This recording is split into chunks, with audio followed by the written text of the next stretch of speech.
Day 3. Somewhere. Now remember, they decided that they are searching for a dog to use in the movies. No, no, no, grumbled Larry. For the past 2 weeks, he'd been auditioning dogs, dozens and dozens of dogs. Among them, he'd screen tested an Irish setter in Seattle. Not noble enough, he grumbled. He auditioned a husky in Houston. Not handsome enough. And a bulldog in Buffalo.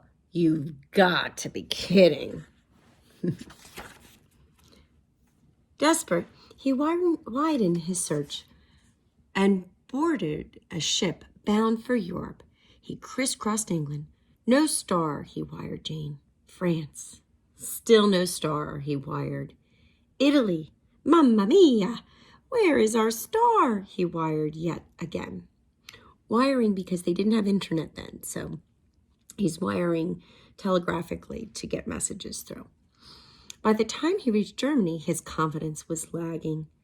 Maybe it was a harebrained idea, he muttered to himself one morning. Maybe no such dog exists. Still, he trudged to Berlin police station. He had heard they were selling a few of their guard dogs. Police did not look hopeful. It squatted on a street corner, gray and tomb-like. Iron bars covered the windows. Barbed wire coiled across the top brick walls. Surely he wouldn't find his star here. He turned away. From inside the grim fortress came the muffled sound of barking.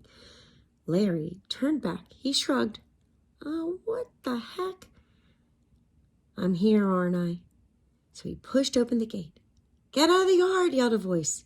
There came a bark like a clap of thunder, a crash, a splinter of glass. Grrr. Edsel leaped through the broken window and tore across the yard.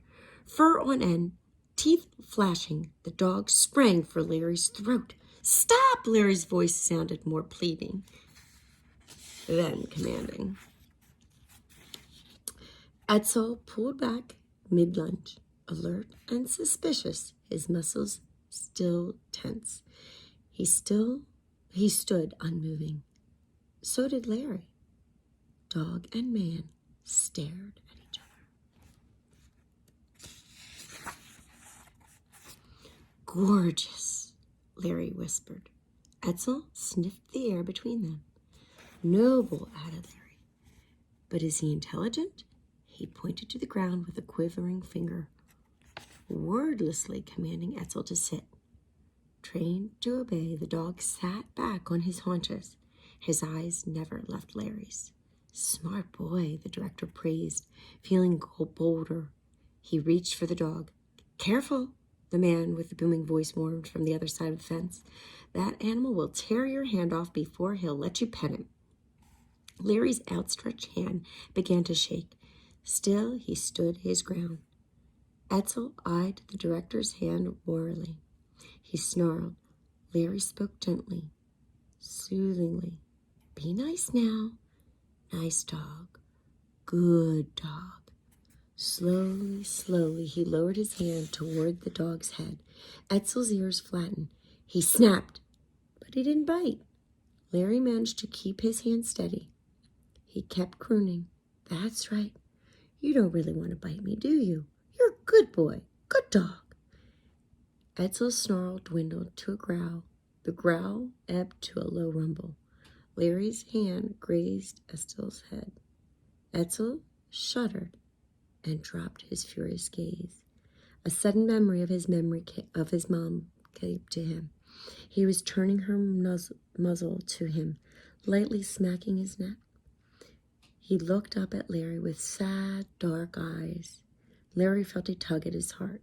Dramatic, he whispered. He had found his star. And we'll stop there.